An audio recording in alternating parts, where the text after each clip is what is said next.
Kolkata multi super speciality হাসপাতাল আরজি করের intern চিকিৎসক ধর্ষণ ও হত্যা মামলায় ভারত জুড়ে তীব্র প্রতিক্রিয়া দেখা দিলে ঘরে বাইরে নজিরবিহীন চাপের মুখে মমতা বন্দ্যোপাধ্যায়। দীর্ঘ ৩৬ দিনের বেশি সময় জুনিয়র চিকিৎসক ও সাধারণ মানুষের গণ আন্দোলনে প্রথমবারের মতো এতটা চাপে দেখা গিয়েছে মমতা বন্দ্যোপাধ্যায়কে।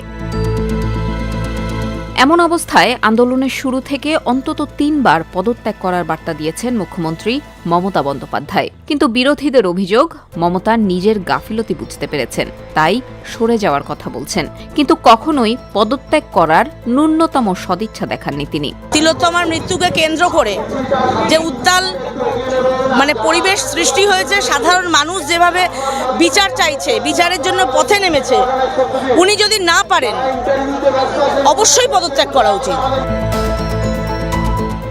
সব মিলিয়ে দীর্ঘ ১৩ বছরের শাসনামলে প্রথমবারের মতো মুখ্যমন্ত্রী মমতা বন্দ্যোপাধ্যায়কে এভাবে বারবার পদত্যাগের কথা সামনে আনতে হচ্ছে, যেই ঘটনাকে প্রশাসনিক ব্যর্থতা হিসেবেই দেখছে আন্দোলনকারী থেকে সাধারণ মানুষ। এখন মুখ্যমন্ত্রীর কথায় সারা রাজ্যের মানুষ এখন আর ভরসা পাচ্ছে না, কেউ ভরসা করতেও চাইছে না। মুখ্যমন্ত্রী যে ধরনের বক্তব্য প্রথম দিন থেকে আমরা দেখে আসছি, গোটা লাস্ট ১৩ বছর ধরে প্রত্যেকটা ক্ষেত্রে, প্রত্যেকটা সরকারি দপ্তরে যে পরিমাণ দুর্নীতি, তার সাথে দাঁড়িয়ে গত ৯ আগস্ট আরজি কর হসপিটালে যে নৃশংস ঘটনা, এবং তারপর থেকে আমরা দেখেছি সরকার স্পন্সার্ড এই ঘটনাটাকে পুরোপুরি ধামাচাপা দেওয়ার জন্য যত রকমের চেষ্টা করা যায় করানো হয়েছে। ১৪ তারিখ রাত্রেবেলায় ওই হসপিটালের মধ্যে দুষ্কৃতী তাণ্ডব চালানো হয়েছে যাতে করে এভিডেন্সগুলো ট্যাম্পার করা যায়। বেশিরভাগ আন্দোলনকারীরাই বলছেন মমতা বন্দ্যোপাধ্যায় পদত্যাগ করলেই সমস্যার সমাধান হবে না। আবার মুখ্যমন্ত্রী বারবার পদত্যাগ করবেন এমন হুমকিকে অনেকেই দেখছেন ভাওতা হিসেবে। অনেক আন্দোলনকারী বলছেন তিনি অনেক প্রতিশ্রুতি দেন ঠিকই, কিন্তু রক্ষা করেন না। অনেক কিছুই তো বলেন, অনেক প্রতিশ্রুতি তো দেন, কিন্তু কিছু তো হয় না। মুখ্যমন্ত্রীর তো অবিলম্বে পদত্যাগ করা উচিত। যদি লজ্জা ঘেন্না বলে কিছু থাকে, আমরা জানি যাদের এক কান কাটা তারা গ্রামের বাইরে দিয়ে যায়। এখন যেভাবে উনি চলছেন তাতে তো আমার 2 কান কাটা বলে মনে হচ্ছে। পদত্যাগেরটা বড় ব্যাপার না, বিচারটা বড় ব্যাপার। যদি পুলিশ কোনো রকম তথ্য লুকিয়ে থাকে, সেই তথ্যটা যাতে বেরিয়ে আসে, এবং তার সঙ্গে সঙ্গে যে বিচারটা এখনো পর্যন্ত অধরা রয়েছে, সেই বিচারটা যেন জনসম্মুখে আসে।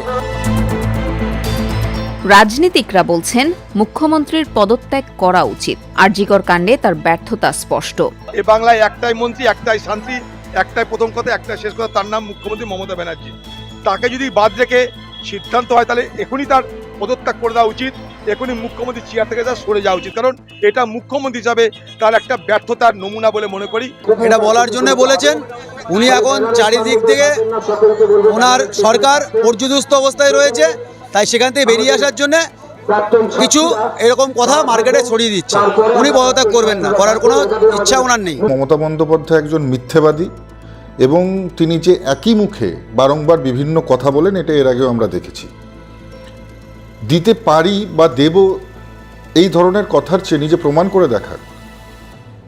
মুখ্যমন্ত্রীর পদত্যাগ দাবি ১, দফা ১, মুখ্যমন্ত্রীর পদত্যাগ, এটা শুধুমাত্র আমাদের কথা নয়, পশ্চিমবঙ্গের সুশীল সমাজ থেকে শুরু করে, ডাক্তার থেকে শুরু করে, স্কুলের ছাত্রী থেকে শুরু করে প্রত্যেকটা মহিলা যারা কোনোদিনও কখনো কোনো রাজনৈতিক সংগঠনের সঙ্গে যুক্ত ছিলেন না, প্রত্যেকে পথে নেমে একই কিন্তু দাবি জানিয়েছে যে দফা ১, দাবি ১, মুখ্যমন্ত্রীর পদত্যাগ। বিরোধীদের এমন দাবির বিপক্ষে তৃণমূল কংগ্রেসের তরফে কোনো প্রতিক্রিয়া পাওয়া যায়নি। একমাত্র মমতা বন্দ্যোপাধ্যায় ছাড়া আরজিকর ইস্যুতে প্রকাশ্যে দলীয় কোনো মন্তব্য পাওয়া যায়নি। এদিকে দিল্লির মুখ্যমন্ত্রীর পদ থেকে নিজে সরে দাঁড়ানোর ঘোষণা দিলেও পশ্চিমবঙ্গের মুখ্যমন্ত্রী মমতা বন্দ্যোপাধ্যায় সহ বিরোধী দলের মুখ্যমন্ত্রীদের পদত্যাগ না করে সরকার চালিয়ে যাওয়ার পরামর্শ দিয়েছেন অরবিন্দ কেজরিওয়াল। তিনি বলেছেন, গ্রেপ্তার হলে বা কোনো পরিস্থিতিতেই যাতে কেউ পদত্যাগ না করেন, জেলে গেলেও যেন সেখান থেকেই সরকার চালানো হয়। কেজরিওয়াল আরও বলেন, এটা বিজেপির নতুন ফর্মুলা। যেখানে যেখানে হেরেছে সেখানকার মুখ্যমন্ত্রীদের বিরুদ্ধে ভুয়া মামলা করে গ্রেপ্তার করে ইডি, সিবিআই পাঠিয়ে সরকার ফেলে দেওয়ার চেষ্টা করছে।